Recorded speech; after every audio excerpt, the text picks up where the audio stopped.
What is going on, everybody? Welcome to another edition of You Guessed It. You Can't Make This BS Up. I'm your podcast host, Joel Davis. I want to tell everyone thank you for your plays and responses on the first season of this podcast. It's been phenomenal. We are still pushing it. We should be at all platforms now. Again, I apologize for not putting anything out earlier this week due to the last week due to the fact I had a family emergency. I told you guys about my son getting hit by a car. He's doing better now, thank God. He's home recuperating. I also talked about that I had a lot of things going on with schooling, but I'm back on gear and I'm back focused. I'm going to make sure that I put out nothing but these great stories of true crime. I also have my second podcast where I talk about my political uh, beliefs and what's going on politically on those beliefs in the US of A.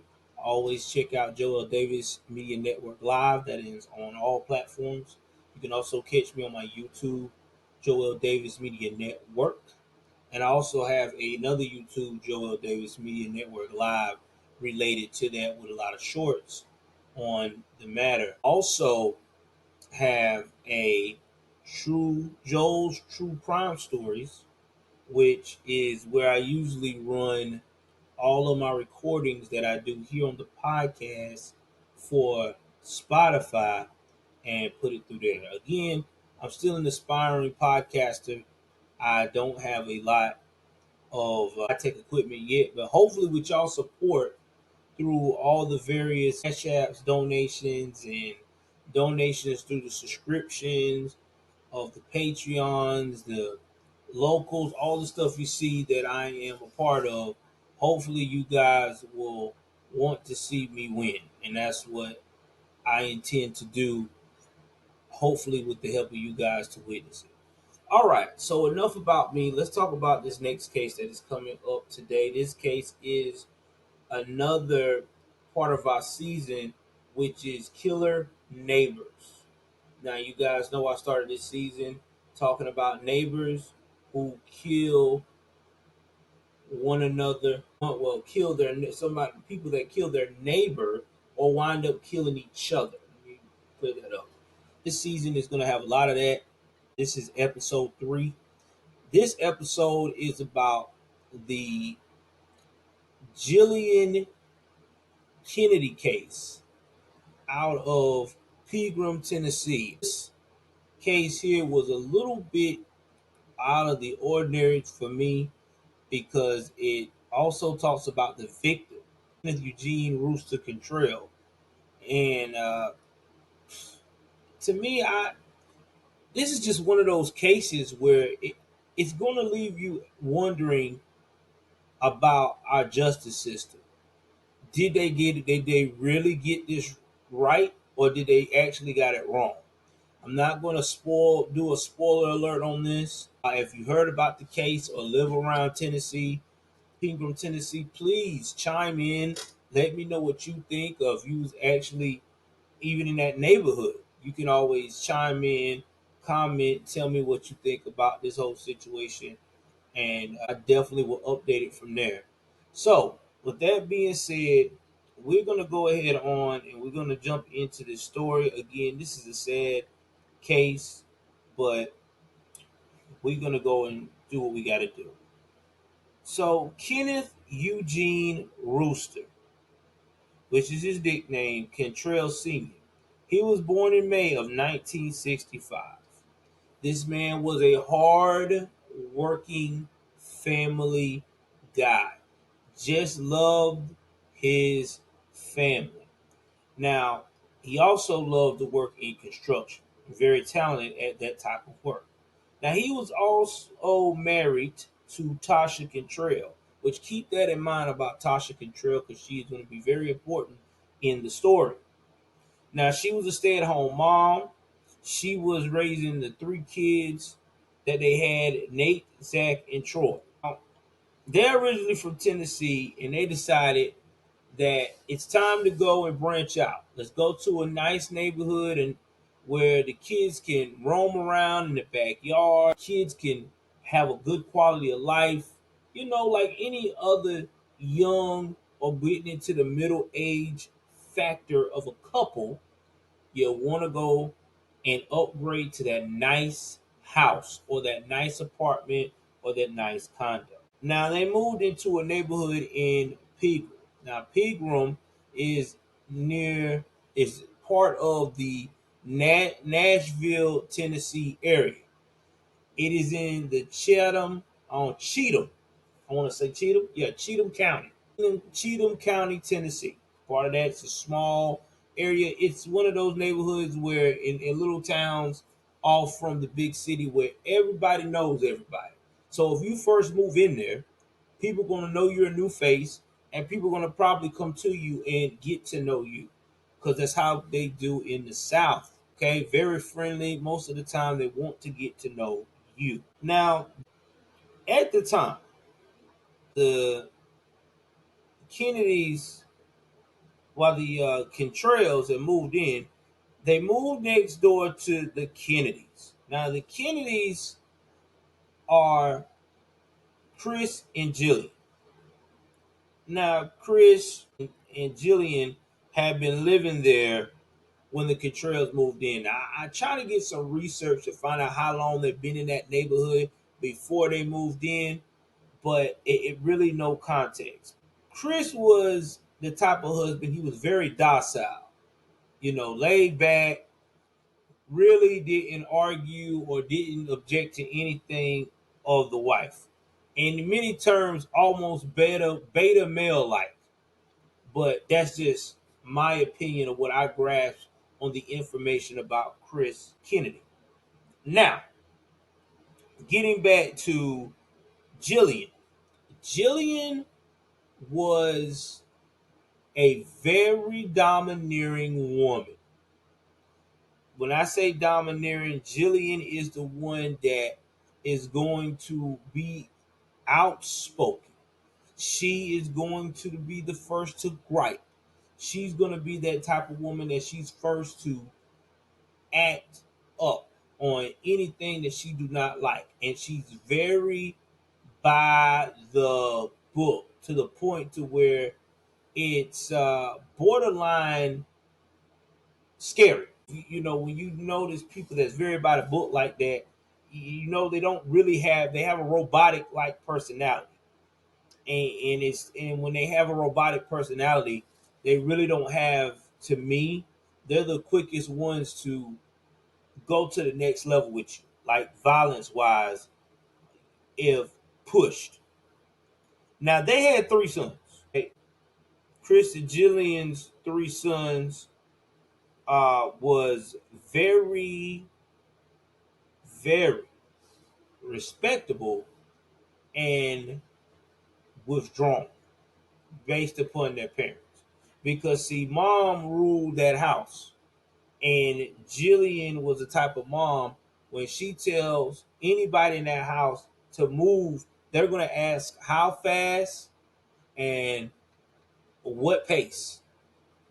I mean, I know it sounds crazy, but that's just how she was. Now, Jillian was a little bit overweight. Now, if you go into this story, we talk about Jillian did not like people talking about her weight.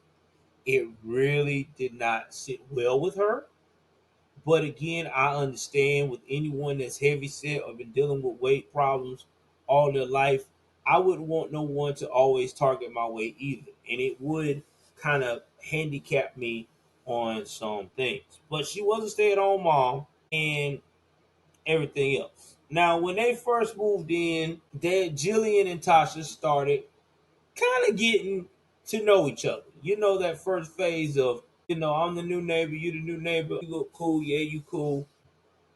Tasha started seeing things that she was not comfortable with Jillian. First things first, Tasha had just moved in, and Jillian wanted Tasha to watch her kids while she was about to do something or had something planned. Tasha basically told her, "Look, I don't feel comfortable watching your kids. I don't know you like that. We just moved in the neighborhood. Nah, I can't do it." There was other instances where the kids with Tasha, with not Tasha, with Jillian. Jillian was the type of mom that she was helicoptered to the 800th power. When I say helicopter, I'm talking about the kids got to be inside way before the street lights come on. Okay, these kids was going inside even on summer days when it's summertime at about 6 o'clock in the evening. Guys, I ain't trying to be mean, but if I don't have schoolwork and I'm just as a kid and I'm not got anything going on, I don't want to be in the house right at freaking 6 o'clock in the evening. It's nothing to do. 7 o'clock in the evening, it just cooling off in the summertime. But that's just how some of the things she was. Also, too, she was very safety. When I say safety, promiscuous, I'm talking about like a god, Deputy Dan, or doc, yeah, Deputy Dan, top of the line safety. Now, I understand that there are certain situations that kids should have to have proper protective gear and proper equipment, but I don't see how you have a problem with kids not wearing, let's say, for the helmet, for instance, and you get on the parents like you're their parent instead of talking to the parent like an adult. Jillian had a hard time doing that. Jillian would get on people and children very harshly instead of talking it out about what she had a problem with. And here's the thing, Jillian, at one point, a couple of points, when it came to Tasha Cantrell, that Jillian would ask Tasha about why she letting her kids stay out so late and trying to tell Tasha how to raise her kids. And Tasha's like, listen, I'm gonna raise my kids before you came in the picture, me and my husband. This is how we roll. Our kids don't come in until it's actually dark and the light come on. You know, my kids play. My kids have fun. My kids are kids. Now, if you notice in these stories, guys, when I tell it, a lot of these neighbors that commit a lot of these offenses have a control issue. They have to control the narrative. I know it sounds crazy. I know it sounds diabolical, but that's just how their mind thinks. I have to control the situation. I have to control my environment or anyone that enters. So when they say this is my neighborhood and this, that, and the third, yeah, they're headed that way. So anyway, not only that, the police started getting caught because of stuff like that, not having a helmet, which was bad. Or if the kids playing basketball in the street and with the road or whatever, and she felt like the basketball was too close to her property, call the police. It was always a back and forth with her and the neighbors. Now, the Kennedys swear out that the neighbors taunted them and vandalized their property and shot BB guns at them.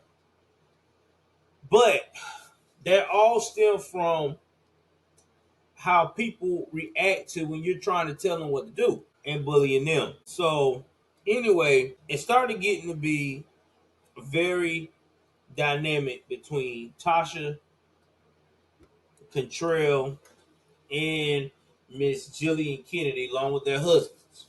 It got to the point that they will argue about some of the craziest things that did not make any sense. Like if their kids are playing basketball or something like that, the basketball roll in her yard or near her yard, she basically taunted the kids to go get it. She got to the point that she isolated her kids from ever communicating with Tasha Cantrell children because in her mind, Tasha Cantrell and Kenneth Cantrell were these bad people. So as time went on, they're probably getting attacked. Things escalating in the neighborhood. Y'all know that there's a pressure keg has already been formed, and it's a matter of time that things are going to go crazy. So in this particular day, and I want y'all to hear this, what happened. And please, people, keep this in mind after I tell you this part uh, of that story of what happened in the actual event, how not to make sure you never get caught up in something like this. So on May 21st, it's 2004. Okay. This lady had allegedly been they had beef about her flashing her boobs in front of the kids. That was a couple of days prior before this happened, or a couple of weeks. I'm not sure for sure. But anyway, that had already got them warmed up, still heated about that. The ladies got into it again for some unknown reason. I forgot what they got into it about. She told her husband about it. Her husband is just very annoyed, and he's like, you know what? I'm going to handle it again, and hopefully this guy gets the picture. So he goes over to the home of the Kennedys. He goes to the Kennedys' home to talk to them, or go talk to them or face them. He runs into the father, the husband. So the husband is basically baiting him after this point when he had already got back in his yard or whatever. I guess they wasn't home at the time. That he wanted to challenge Mr. Kenneth Cantrell into a match. Now, this was kind of weird because Chris, again, has always been docile. Never, ever, ever got to the point to where he wanted to fight anybody. And this was very weird. And at that time, the commotion's going on. Tasha Cantrell, the wife of Kenneth Cantrell, is in the kitchen. And she's like, yo, she can hear them going at it. So she goes outside like, yo, yo, yo, I hope my husband don't go on their property. And he did. And when he got on their property after being baited to commence an ass whooping on this man's behind, that's when Gillian Cantrell, which they call Jill, goes in the home and quickly gets a 410 rifle, telling him to get away from her husband. And without a second thought, shoots this man straight in the chest on May 21st. Now, they said it was a shotgun, 410 shotgun. But the gunshot wounds were so serious that the man could not survive. And let's talk about why a lot of that was more than just that factor. A lot of people thought that the major factor was that after she did the shooting, Jill Kennedy did this shooting. Jill would not let no one, not even a certified nurse, get to this man's body on her property to give him aid. She was so into having power over that gun that a lot of people believe that she was prepping everything so this man could die. Fortunately, this good guy died. And that's when it gets crazy. Now, when he died, they go, arrest her, whatever. Then she gets out on bond. And you know how that goes. You out on bond, you got to prepare for your case. Well, after this happened, they go to trial, okay? And when they go to trial, you got to remember, Mr. Kenneth was a family man, so his three boys are very much traumatized. So they go to trial. This woman got charged with second-degree murder. At the time, she had 12 counts of aggravated assault. Now, if she found guilty, she could have got no less than 15. The max would have been 60 years for the murder charge. And she was looking at 2 to 15 years for the assault charge. But in the state of Tennessee, and she had to have a good lawyer. The jury came back 11 to through what I think it was as a hung jury. I think it was 11 to 1.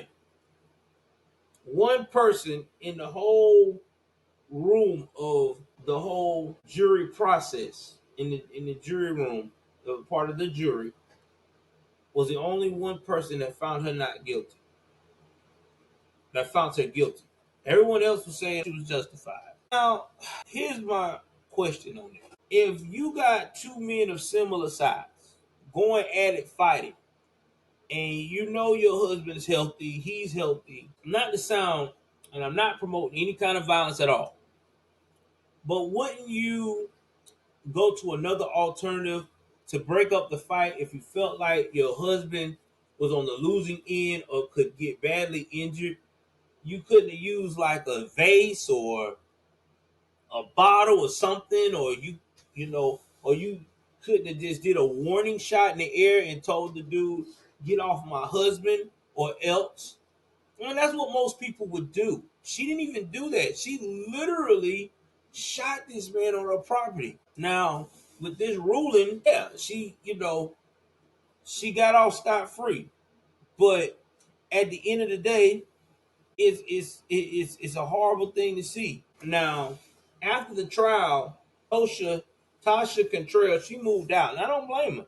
I would have moved too, after knowing that the love of my life gets murdered, and I'm up here trying to get information, get justice for my loved one, and there's no justice. Like, these people just sitting up here chilling. Hey, yo, we believe her. But anyway, it's a sad situation because at this point, there was a lot of lives affected that day. The kids on the Cantrell side, because now they don't have a father. Miss Cantrell, because she no longer have a husband. And it's just sad. Now, I'm going to read an excerpt what Tasha said in one of her interviews on Cinemaholics about the situation of her husband being murdered. And I said it, murdered. My husband didn't have a knife. He didn't have anything in his hand at all. She chose to lay the law into her own hands and kill my husband. He should be here today with his kids. Sad, man. It really is. Now, I don't know the whereabouts of Gillian, but I do know that the father, the Cantrells, they moved out of Tennessee. Tasha now is a mother of 5 sons. She's got 6 grandchildren as well, and she still lives in Tennessee, just a different part, and enjoying the quality of life. Now, I do not know much about the Kennedys. I don't know if the Kennedys are still in Tennessee or they went back up north, but I do know that that they definitely left their mark on this earth. Now, guys, I'm gonna wrap. Before I wrap this up, I want to say this was a tragic case, and it was a tragic case because you had 2 neighbors that out of that seemed it like they were going to be friendly, even when I pulled up to look at the place before I decided on the place I am now. Problem is that people got to understand in these disputes, when you are on your property and you're disputing with somebody else on the opposite on side or property next to you or whatever, if they challenge you to come over their way, don't you do it. Because let me tell you something, that's a good way to get set up. Now, if you challenge them to meet you in their way or common ground, then you need to have a referee or someone in place to make sure everything goes smoothly. But at the end of the day, we shouldn't be fighting our neighbor. I mean, fighting your neighbor is just so disturbing. Mind blowing. Why would you want to fight your neighbor? You want to get along with your neighbor. You want to make everything to where you and your neighbor can coincide together. Now, my thoughts about Gillian not getting any jail time, to me, is definitely full of shit. I'm sorry. It is full of shit and bullshit. Because what she did to me was excessive force. She did not have to have a gun pointed at this man and shoot him in the chest because he's whooping your son's behind. Sad, man. It really is. I mean, I'm this story here. It just hurts me because it was an uncalled story. And back in '04 and '05, this is when it was very rare to even hear neighbors get to this point. But it did. It got to that point.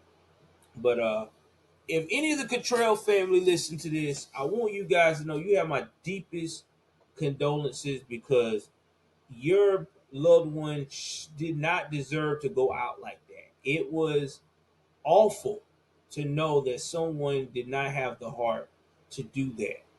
Now, when it comes to the family, the Kennedys, I hope you guys know that life is too short to nitpick with all of your life is too short to nitpick with all of the people that you don't agree with that is in your neighborhood. You don't like the way they walk their dog, or you don't like the way they talk to their kids, or you think they're too this and that. That is not your place. Your place is to be a good neighbor. If they ask you for advice, then you tell them what you feel. I think if we stay in that category, we'll be fine when it comes to living with our neighbor. Again, I'm your host, Joel Davis. I'm glad I had this chance to speak with you guys today. Please follow me again on YouTube on Joel's Crime Stories. This will be up the first time I had one of these up on that actual YouTube platform. I'm going to start trying to put all those that I made before on that as well. Also, please leave a comment on this particular episode. I need comments to help us grow.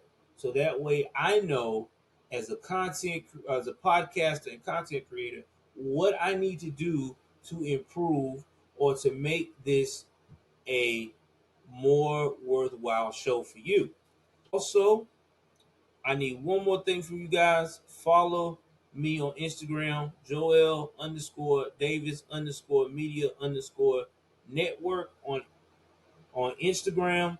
Also follow me on X, formerly known as Twitter, Joel Davis Media in all together with the @ in front. And last but not least, if you want to donate to the show, there will be plenty of links in the description for you to donate. My Cash App, everything. Because, hey man, y'all are the one that keep us growing and going. I love you guys. Take care of yourself, take care of each other, and please honor thy neighbor.